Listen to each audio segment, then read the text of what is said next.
সুপ্রিয় দর্শক, আসসালামু আলাইকুম। আপনারা জানেন, গত শুক্রবার বাংলাদেশে এমন একটি ঘটনা ঘটেছে যা আগে কেউ দেখেওনি, শোনেওনি। এমন একটি বর্বরোচিত ঘটনা যা মধ্যযুগেও হতো না। আর সেটি হচ্ছে, কবর থেকে এক মৃত ব্যক্তির লাশ তুলে তাকে পেটানো হয়েছে, তার লাশ টেনে হিঁচড়ে সড়কের মাঝখানে নিয়ে যাওয়া হয়েছে এবং তা আগুন দিয়ে পুড়িয়ে দেওয়া হয়েছে। আর এই পুরো ঘটনাটি ঘটেছে পুলিশ ও প্রশাসনের চোখের সামনে। যখন এই লাশ পোড়ানো হচ্ছিল এবং সেই সাথে জীবিত মানুষকে পিটিয়ে মেরে ফেলা হচ্ছিল, তখন সেখানে আর্মি ও পুলিশ উপস্থিত। এই বীভৎস ঘটনার ছবি ও ভিডিও মুহূর্তেই সামাজিক যোগাযোগ মাধ্যমে ভাইরাল হয়ে যায়, সংবাদ মাধ্যমগুলোতে শিরোনাম হয়। সাধারণ মানুষ যখন রাগে, ক্ষোভে, দুঃখে সরকারের বিরুদ্ধে কথা বলতে শুরু করে, তখন নড়েচড়ে বসে সরকার। আর তারা কি করে? অপরাধীদের গ্রেপ্তার করে না, কোনো অ্যাকশন নেয় না, একটি বিবৃতি দেয়। বিবৃতিতে বলে, এ ঘটনার তীব্র নিন্দা জানাচ্ছে সরকার। বুঝতে পারেন, সরকার তীব্র নিন্দা জানাচ্ছে। এই হচ্ছে বাংলাদেশ সরকারের অবস্থা। অবশ্য তারা করতেই কি পারে, কারণ এসব মব তো প্রশ্রয় দিয়েছে সরকার। এতদিন তো তারা এই মবকে লালন পালন করেছে, তাই তাদের কিছু বলার মুখও নেই। কিন্তু সাধারণ মানুষ এমন ঘটনায় এতটাই স্তব্ধ হয়ে যায় যে তারা সরকারের বিরুদ্ধে নানা ধরনের কটূক্তি করতে থাকে। এমনিতেই এই সরকারের জনপ্রিয়তা তো বলতে গেলে জিরো, তা আরও মাইনাস থেকে মাইনাসের পর্যায়ে চলে যায় এই ঘটনার মাধ্যমে। দেখুন, এখানে কে দোষী কে দোষী না সেটি বড় কথা না। বড় কথা হচ্ছে, একটি বর্বরোচিত ঘটনা ঘটেছে, আর যার সাথে করা হয়েছে সে অলরেডি মৃত। তাই তার দোষ, গুণ, ভালো মন্দ এখানে আসার প্রশ্নই আসে না। মানুষ যখন ছিছি করা শুরু করেছে, তখন তড়িঘড়ি করে সরকার একটি মামলা করে। মামলা করে, তাও আবার কি? অজ্ঞাত মামলা। 2000-3000 আসামিকে দেখিয়ে একটু অজ্ঞাত মামলা করে। কারা এই ঘটনা ঘটিয়েছে, কারা এর সাথে জড়িত, কারা উৎসাহ দিয়েছে, এটির ছবি ও ভিডিও থাকার পরেও অজ্ঞাতনামা মামলা। এতেই বোঝা যায় এই সরকার কতটা ব্যর্থ, কতটা অথর্ব। এটি নিয়ে শুরু হয় আর এক দফা সমালোচনা। তাই সমালোচনা থেকে বাঁচতে সরকার এখন কি করছে? জি হ্যাঁ, সেই পুরনো ফর্মুলা। তারা এই ঘটনাকে আওয়ামী লীগের সাথে জড়িয়ে দিচ্ছে। আপনি ঠিকই শুনেছেন, সরকার এখন বলছে এই ঘটনার সাথে নাকি আওয়ামী লীগ জড়িত।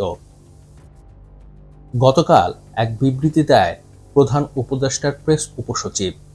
সেখানে তিনি বলেন, রাজবাড়ির ঘটনায় ভিডিও দেখে এখন পর্যন্ত 7 জনকে গ্রেপ্তার করা হয়েছে।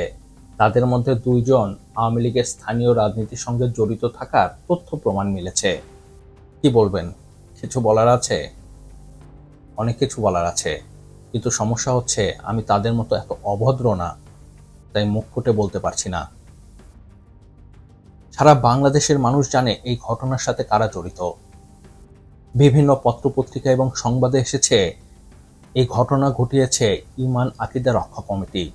শুধু তাই না, তারা যে এমন একটি ঘটনা ঘটাবে তার ঘোষণা তারা আগেই দিয়ে রেখেছিল। প্রশাসনও বুঝতে পারছিল এমন ঘটনা ঘটবে, তারপরেও তারা কিছু করতে পারেনি। কারণ এই ঈমান আকিদা রক্ষা কমিটির সাথে জড়িত জামাত ও বিএনপি। জি হ্যাঁ, সংবাদে এসেছে ঈমান আকিদা রক্ষা কমিটির আহ্বায়ক হচ্ছে গোয়ালন্দ পৌর জামাতের আমির মাওলানা জালাল উদ্দিন প্রামাণিক, আর এর সদস্য সচিব হচ্ছে উপজেলা বিএনপির সিনিয়র সহসভাপতি আয়ুব আলী খান। এছাড়াও এর সাথে আরও জড়িত পৌর বিএনপির সভাপতি আবুল কাশেম মণ্ডল, সাবেক অধ্যক্ষ খন্দকার আব্দুল মুহিত ও প্রিন্সিপাল আমিনুল ইসলাম কাশেম প্রমুখী। তার মানে এই ঘটনার মূল পরিকল্পনাকারী কারা? তারা এর পেছনে ইন্ধন জুগিয়েছে, তারা এই কাণ্ডটি ঘটিয়েছে, তা স্পষ্ট। অথচ সরকার তাদের ধরছে না, সরকার তাদের কিছু করছে না। সরকার বেছে নিয়েছে সেই পুরনো ফর্মুলা। কিছু হলেই কেষ্ট বেটা চোর, কিছু হলেই সব দোষ আওয়ামী লীগের। আরো মজার বিষয় হচ্ছে, খোদ সরকারের যে দল এনসিপি তারা পর্যন্ত বলছে এই ঘটনা সরকারের সবচেয়ে বড় ব্যর্থতা এবং এর সাথে জড়িত জামাত ও বিএনপি। অথচ সরকার বলছে এর সাথে নাকি আওয়ামী লীগ জড়িত। সবচেয়ে দুঃখের বিষয় কি জানেন, আমরা এই ঘটনা দেখতে দেখতে ক্লান্ত। আগেও আমরা এরকম দেখেছি, এখনো দেখছি। আর এর সবচেয়ে বড় কুফল কি জানেন, এই যে প্রকৃত অপরাধীরা যারা এই ঘটনা ঘটিয়েছে এর মাধ্যমে তারা ছাড়া পেয়ে যাবে, তাদের কিছুই হবে না। আর এর ফলে এরকম ঘটনা আমাদের আরো দেখতে হবে। এই সরকার যে কত বড় মিথ্যু, কত বড় ভণ্ড, এই ঘটনা তার সবচেয়ে বড় উদাহরণ। এবং আরো খারাপ বিষয় হচ্ছে এসব ভণ্ডদের অবস্থা একদিন এমনই হবে, এদেরকেও একদিন এভাবে রাস্তায় ফেলে মানুষ পিটাবে। তখন তারা বুঝবে কোনটি মব আর কোনটি প্রেসার গ্রুপ।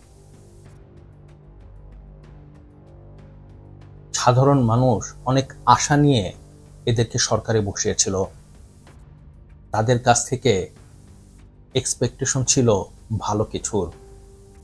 মানুষ মনে করেছিল এরা বাংলাদেশকে পথ দেখাবে, এরা বাংলাদেশের অন্ধকার দূর করে আলো জ্বালাবে।